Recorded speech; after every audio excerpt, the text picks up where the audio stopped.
அத்தியாயம் 20. தாஸ்கனுவின் பிரச்சினை காக்காவின் வேலைக்கார பெண்ணால் தீர்ந்தது. இந்த அத்தியாயத்தில் காக்கா சாஹேப் தீட்சத்தின் வேலைக்கார பெண்ணால் எங்கனம் தாஸ்கனுவின் பிரச்சினைக்கு விடை காணப்பட்டது என்பதை ஹேமத் பந்த் விவரிக்கிறார். முன்னுரை. சாயி கடவுள் முதலில் அருவமாக இருந்தார். பக்தர்களுக்காக ஒரு ரூபத்தை அவர் புனைந்து கொண்டார். பிரபஞ்சம் என்னும் பெரும் நாடகத்தில் மாயை என்ற நடிகையின் உதவியுடன் அவர் நடிகரின் பாத்திரத்தை ஏற்று நடித்தார். நாம் ஸ்ரீ சாயியை கடவுளை ஞாபகப்படுத்திக் கொள்வோம். அகக்காட்சியாக உருவாக்கி காண்போம். ஷீரடிக்கு சென்று மதிய ஆரத்திக்கு பின் உள்ள நிகழ்ச்சிகளை கவனத்துடன் நோக்குவோம். ஆரத்தி சடங்கு முடிந்த பின்னர் சாய்பாபா மசூதிக்கு வெளியில் வந்து அதன் விளிம்பில் நின்று கொண்டு மிகுந்த பட்சமும் அன்பும் கூடிய பார்வைகளுடன் பக்தர்களுக்கு உதியை விநியோகிப்பது வழக்கம். பக்தர்களும் அதே அளவு உணர்ச்சி வேகத்துடன் அவருடைய பாதங்களை பற்றி பிடித்து கொண்டனர்.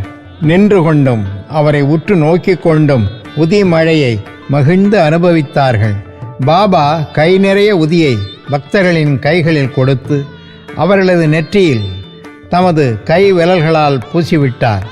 அவர் தம்முடைய இதயத்தில் அவர்களுக்காக கொண்டிருந்த அன்பு எல்லையற்றது. பிறகு அவர் பக்தர்களை நோக்கி பின்வருமாறு அளவிலாவினார். ஓ பாவ், சாப்பிடச் செல்லும். அண்ணா, நீர் உமது இருப்பிடத்துக்கு செல்லும். ஓ பாபு, உமது உணவை மகிழ்ச்சியுடன் சாப்பிடும். இவ்வாறாகவே ஒவ்வொரு பக்தரையும் அழைத்து பேசி அவர்களை வீட்டிற்கு அனுப்பினார். இப்பொழுதும் கூட இந்த காட்சிகளை உங்களது கற்பனையை தட்டி விடுவதன் மூலம் நீங்கள் மகிழ்ந்து அனுபவிக்கலாம். நீங்கள் அவைகளை கண்டு இன்புறலாம். இப்போது சாயியை அவரது பாதங்களிலிருந்து முகம் வரைக்கும் நமது மனக்காட்சிக்கு முன் கொணர்ந்து அவரை தியானிப்போம். அவர் முன்னிலையில் தாழ்மையுடனும் அன்புடனும் மரியாதையுடனும் வீழ்ந்து பணிந்துவிட்டு இந்த அத்தியாயத்தின் கதைக்கு திரும்பி வருவோம். ஈசா உபனிஷதம். தாஸ்கனு ஒரு முறை ஈசா உபனிஷத்துக்கு மராத்திய விளக்கவுரை எழுத ஆரம்பித்தார். முதலில் இந்த உபனிஷத்தை பற்றிய சுருக்கமான கருத்து ஒன்றை மேற்கொண்டு தொடரும் முன் கூறுவோம். வேத சம்ஹிதையில் மந்திரங்களில் அது உள்ளடக்கப்பட்டிருப்பதால் அது மந்திரோபனிஷதம் என்று அழைக்கப்படுகிறது.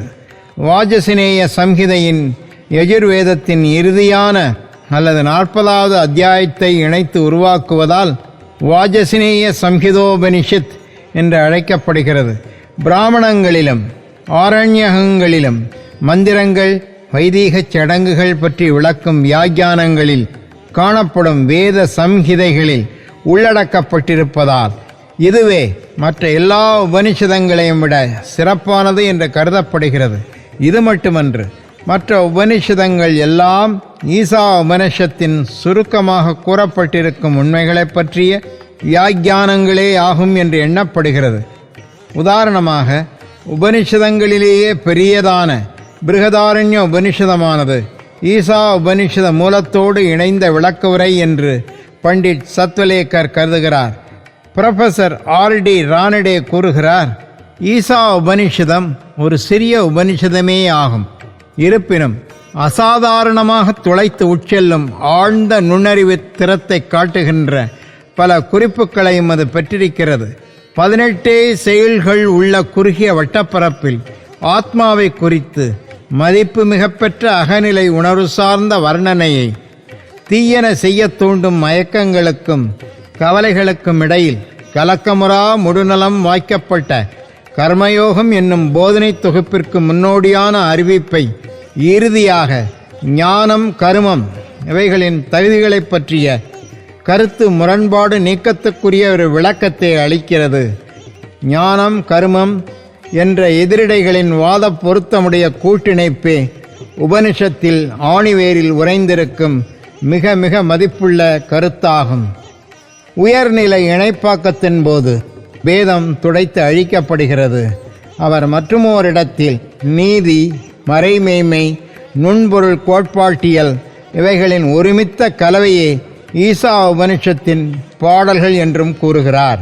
மேலே தரப்பட்ட இவ் உபனிஷத்தை பற்றிய சுருக்கமான விளக்கங்களால் வட்டார பேச்சு மொழியில் இதனை மொழிபெயர்ப்பது என்பதும் சரிநுட்பமாக அதே அர்த்தத்தை கொணர முற்படுவதும் எவ்வளவு கடினமானது என்று எவரொருவரும் அறிய இயலும்.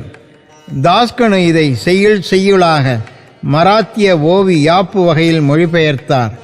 ஆயினும் உபனிஷத்தின் சாராம்சத்தை அவர் புரிந்து கொள்ளாததால் தமது செயல் நிறைவு பற்றி அவர் திருப்தி கொள்ளவில்லை. மன நிறைவடையாதவராய் சில அறிஞர்களை கலந்து தனது சந்தேகங்கள் பற்றியும் கஷ்டங்களை பற்றியும் ஆலோசித்து அவர்களுடன் அதை பற்றி மிகவும் விரிவாக விவாதித்தார். அவர்கள் அவைகளுக்கு விடை காணவும் இல்லை. அறிவாராய்ச்சி முறை சார்ந்ததோ திருப்தியுடையதோ ஆகிய விளக்கமும் அளிக்கவில்லை. எனவே தாஸ்கனு இதனை பற்றி சிறிது மன உளைவுடன் இருந்தார். சத்குரு ஒருவரே விளக்கமளிக்க உரிமையும் தகுதியும் உடையவர். நாம் பார்த்த விதமாக இந்த உபனிஷதம் வேதங்களின் சாராம்சமாகும். அது ஆத்மானுபூதியின் விஞ்ஞானமாகும். அது பிறப்பு இறப்பு என்னும் கட்டுக்களை அறுத்து எறியக்கூடிய நம்மை விடுவிக்கின்ற அறிவாள் அல்லது ஆயுதமாகும். எனவே தாமே ஆத்மானுபூதி அடையப்பெற்ற ஒருவரே உபனிஷத்திற்கு உண்மையான சரியான விளக்கம் அளிக்க முடியும் என்று அவர் நினைத்தார். தாஸ்கனுவை ஒருவரும் திருப்திப்படுத்த இயலாத போது சாய்பாபாவை இது விஷயமாக அவர் கலந்து ஆலோசிக்க முடிவு செய்தார். ஷீரடிக்கு போக அவருக்கு ஒரு சந்தர்ப்பம் நேரிட்ட போது சாய்பாபாவை அவர் கண்டார். அவர் முன் வீழ்ந்து பணிந்தார். ஈசா உபனிஷத்தை பற்றிய தனது கஷ்டங்களை தெரிவித்து அதை பற்றிய சரியான தீர்வு தரும்படி அவரை வேண்டிக் கொண்டார். சாய்பாபா அவரை ஆசீர்வதித்து கூறியதாவது: நீ கவலைப்பட வேண்டியதில்லை. விஷயத்தை பற்றி எவ்வித கஷ்டமும் இல்லை. நீ வீட்டிற்கு திரும்பி போகும் வழியில் விலே பார்லேயில் காக்கா சாஹேப் தீட்சத்தின் வேலைக்காரி உனது சந்தேகங்களை தீர்த்து வைப்பாள். பாபா இதை சொல்லும்போது அங்கிருந்து இதனை கேட்டுக்கொண்டிருந்த மக்கள் பாபா வேடிக்கை செய்கிறார் என்றும், கல்வி அறிவற்ற வேலைக்காரி ஒருத்தி இவ்வாறான சிக்கல்களை எங்கனம் தீர்த்து வைக்க முடியும் என்றும் சொல்லிக்கொண்டனர். ஆனால் தாஸ்கனுவோ வேறு விதமாக எண்ணினார். பாபா எதை பேசிய போதும் அவைகள் உண்மையில் நிறைவேறியே தீரும். பாபாவின் சொல்லே பிரம்மத்தின் ஆண்டவனின் ஆணை பத்திரமாகும் என்பதில் அவர் உறுதியாக இருந்தார். காக்காவின் வேலைக்காரி பாபாவின் மொழிகளில் முழுமையான நம்பிக்கை கொண்டு ஷிரடியை விட்டு அவர் விலே பார்லேவுக்கு பம்பாயின் புறநகர் பகுதிக்கு வந்து காக்கா சாஹேப் தீட்சத்துடன் தங்கினார். அடுத்த நாள் காலை தாஸ்கனு மகிழ்வாக ஒரு சிறு துயில் கொண்டிருக்கும் போது சிலர் அவர் வழிபாடு செய்து கொண்டிருக்கும் போது என்று கூறுகின்றார்கள். ஒரு ஏழை பெண் அழகான பாடல் ஒன்றை இனிமையான குரலில் பாடிக்கொண்டிருந்தாள். பாடலின் உட்பொருளாவது: கருஞ்சிகப்பு கலர் புடவை, அது எவ்வளவு நன்றாக இருக்கிறது. அதன் எம்ப்ராய்டரி வேலை எவ்வளவு நேர்த்தியாய் இருக்கிறது. அதன் முந்தானையும் பார்டரும் எவ்வளவு அழகாக இருக்கிறது என்பதாக. அவரை வெளியே ஈர்க்கும் அந்த அளவுக்கு அப்பாடலை அவர் விரும்பினார். வெளியே வந்து பார்த்தபோது காக்கா சாஹேப்பின் வேலைக்காரனான நாம்யாவின் சகோதரியான ஒரு சிறுமியால் அது பாடப்பெற்றதைக் கண்டார். அப்போது அந்த சிறுமி பாத்திரம் கழுவிக்கொண்டிருந்தாள். அவளது மேனியில் கிழிந்த கந்தை ஒன்றே இருந்தது. அவளது வறுமையான நிலையையும் அவளது களிப்பான உளப்பாங்கையும் கண்டு தாஸ்கனு அவளுக்காக பரிதாபப்பட்டார். அடுத்த நாள் ராவ் பகதூர் எம்பி பிரதான் என்பவர் ஒருவருக்கு ஒரு ஜதை வேஷ்டி கொடுத்தபோது அவரை தாஸ்கனு அந்த ஏழை சிறுமிக்கு ஒரு புடவை வாங்கி அளிக்கும்படி கேட்டுக்கொண்டார். ராவ் பகதூரும் நல்ல சிற்றாடை சிறிய புடவை ஒன்றை வாங்கி வந்து அவளுக்கு அதை அன்பளிப்பு செய்தார். பசியால் வாடும் ஒருவனுக்கு அதிர்ஷ்டவசமாக உண்பதற்கு நல்ல விருந்து கிடைக்கப்பெற்றதைப் போன்றே அவளது களிப்பு கரை காணாது போயிற்று. மறுநாள் புதிய புடவையை அவள் அணிந்து கொண்டாள். பெருமகிழ்ச்சியுடனும் கொண்டாட்டத்துடனும் சுற்றி சுற்றி ஓடினாள். சுழன்று நடனம் ஆடினாள். மற்ற சிறுமிகளுடன் புகடி விளையாடி அவர்களையெல்லாம் வென்றாள். அதற்கு அடுத்த நாள் புதிய புடவையை வீட்டில் பெட்டியில் வைத்துவிட்டு தனது பழைய கிழிந்த கந்தையே அணிந்து வந்தாள். ஆனால் முன்தினம் காணப்பெற்ற மாதிரியே அதே அளவு ஆனந்தத்துடன் காணப்பட்டாள். இதை கண்ணுறும் தாஸ்கனுவின் இரக்க உணர்ச்சி புகழ்ச்சியாக மாறியது. அச்சிறுமி ஏழையானதால் கிழிசல் கந்தையே அணிய வேண்டும். ஆனால் தற்போது அவளிடம் ஒரு புது புடவை இருக்கிறது. அதை அவள் பத்திரப்படுத்தி இருக்கிறாள். பழைய கந்தலையே உடுத்தியும் எள்ளளவும் துன்பமோ மனச்சொர்வோ இல்லாதபடி அவற்றை அவள் தாங்கிக் கொண்டாள். இவ்வாறாக நமது இன்ப துன்ப உணர்ச்சிகள் எல்லாம் நமது மனத்தின் பாங்கை பொறுத்தே இருக்கின்றன என்பதை அவர் உணர்ந்தார். இந்த நிகழ்ச்சியை பற்றியே அவர் ஆழ்ந்து ஆராய்ந்து, கடவுள் முன்னும் பின்னும் எல்லா திசைகளிலும் எல்லா பொருள்களிலும் சூழ்ந்து ஊடுருவி இருக்கிறார் என்றும், கடவுளால் அவனுக்கு வழங்கப்பட்டவை அனைத்தும் உறுதியாக அவனது நன்மைக்கே ஆகும் என்றும் மறுக்க இயலா திட நம்பிக்கையுடன் கடவுளால் தனக்கு அருளப்பட்டவைகள் அனைத்தையும் மகிழ்ந்து அனுபவிக்க வேண்டும் என்றும் அவர் உணர்ந்தார். இக்குறிப்பிட்ட சந்தர்ப்பத்தில் ஏழை சிறுமியின் வறுமை நிலை, அவளது கிழிசல் கந்தை, புது புடவை, அதை அன்பளித்தவர், அன்பளிப்பை பெற்றவர், அதனை ஏற்றுக்கொள்ளுதல் எல்லாம் கடவுளின் கூறுகளே. அவரே எல்லாவற்றிலும் ஊடுருவி பறந்திருக்கிறார். இவ்விடத்தில் தாஸ்கனு உபனிஷத பாடத்தின் நடைமுறை சான்று விளக்கத்தினை பெற்றார். எது நேரினும் அது கடவுளின் ஆணை என்றும், கடைமுடிவாக அது நமக்கு நன்மை அளிக்கும் என்ற தமக்குரியதானவைகளிடம் திருப்தி கொள்ளுதல் ஆகிய பாடமும் ஆகும். தன்னேர் இல்லாத போதனை முறைமை. மேற்கூறிய நிகழ்ச்சியிலிருந்து பாபாவின் வழிகள் தனித்தன்மை வாய்ந்தன, மற்றவற்றினின்றும் மாறுபாடானவை என்பதை வாசகர்கள் காண்பார்கள். பாபா ஒருபோதும் ஷீரடியை விட்டு சென்றதில்லையாயினும் அவர் சிலரை மச்சிந்திர காட்டுக்கும் சிலரை கோலாப்பூர் அல்லது ஷோலாப்பூருக்கும் சாதனைகள் பயில்வதற்கு அனுப்பினார். சிலருக்கு தமது வழக்கமான ரூபத்தில் தோன்றினார்.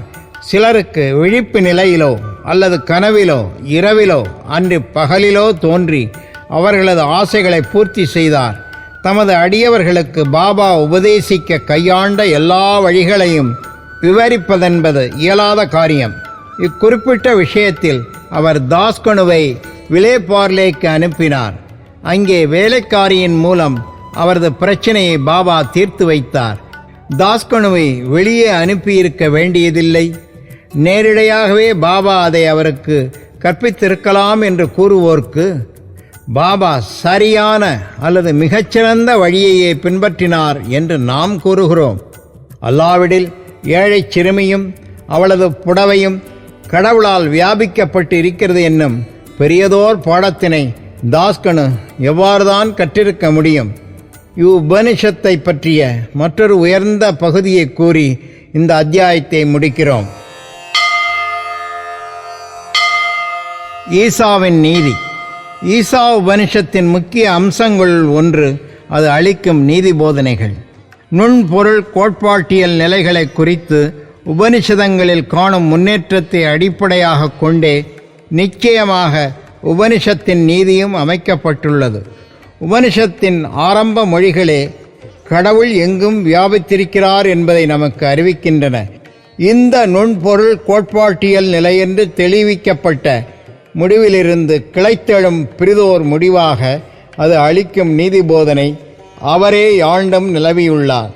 தனக்கு கடவுளால் அருளப்பட்ட எவையும் நிச்சயமாக நன்மைக்காகவே ஆனது என்னும் உறுதியான நம்பிக்கையில் கடவுள் தனக்கு அருளிய யாவற்றையும் மகிழ்ந்து அனுபவிக்க வேண்டும். பிறர் பொருளைக் கண்டு பேராசைப்படுவதை உபனிஷதம் தடுக்கிறது என்பது இயல்பாகவே தொடர்ந்து அறியப்படுகிறது. யாதாகினும் கடவுளின் ஆணையே என்றும், எனவே அது நமக்கு நன்மை அளிக்கும் என்ற நம்பிக்கையில் நமக்கு உள்ளவைகளை கொண்டு நாம் திருப்தி அடைய வேண்டும் என்று நாம் பொருத்தமாகவே அறிவுறுத்தப்படுகிறோம். மற்றுமொரு நீதி போதனை யாதெனில், சாஸ்திரங்களில் சிறப்பாக குறிப்பிடப்பட்டிருக்கும் அக்கருமங்களை ஆண்டவரது சங்கல்பத்தினை அமைவடக்கத்துடன் ஏற்றுக்கொள்ள வேண்டும் என்ற நம்பிக்கை கொண்ட மனப்பாங்குடன் மனிதன் தனது வாழ்நாளை எப்போதும் கர்மம் செய்து கொண்டிருப்பதிலேயே கழிக்க வேண்டும் என்பதே ஆகும். செயலின்மை என்பது இந்த உபனிஷத்தின்படி நமது ஆன்மாவை அரிக்கும் புழுவாகும். மனிதன் இம்முறைப்படி கர்மங்கள் புரிவதாலேயே தனது வாழ்நாளை கழிக்கும்போது மட்டுமே நைஷ்காமியம் என்கின்ற முழு நிறை நிலையை எய்துவதை எண்ண இயலும். முடிவாக அதன் வாசகங்கள் கூறுவதாவது: ஆத்மாவினுள் அனைத்து ஜீவராசிகளையும் அனைத்து ஜீவராசிகளுக்குள்ளும் ஆத்மாவையும் காண்கின்றவன் உண்மையில் அனைத்து ஜீவராசிகளும் மற்றும் உள்ளதாயிருக்கும் ஒவ்வொரு பொருளும் ஆத்மாவாகவே ஆகிவிட்ட அப்பேற்பட்ட மனிதன் எங்கனம் மயக்க நிலைக்கு ஆட்பட இயலும். ஆழ்ந்த மனத்துயரம் அடைவதற்கு அவனுக்கு அடிப்படை காரணம் யாதாக இருக்க முடியும்? வெறுப்புணர்வு, சித்தத்தின் மயக்கம், ஆழ்ந்த மனத்துயரம் யாவும் ஆத்மாவை ஆண்டும் தரிசிக்க இயலாத நமது பண்பிலிருந்தே கிளம்புகின்றன. ஆயின் எவனொருவன் அனைத்து பொருள்களிலும் ஏகத்தையே ஒருமையையே தெளிவாக உணர்கின்றானோ, எவனுக்கு ஒவ்வொரு பொருளும் ஆத்மாவாகவே ஆகிவிட்டதோ, அதே உண்மையின் காரணமாக மனித இனத்தின் குறைபாடுகளினால் இனி ஒருபோதும் பாதிக்கப்படாதவன் ஆகின்றான். Pages 169 to 170 of the Creative Period by Messrs. Bellwalker and Ranade. Sri சாயை பணிக. அனைவருக்கும் சாந்தி நிலவட்டும்.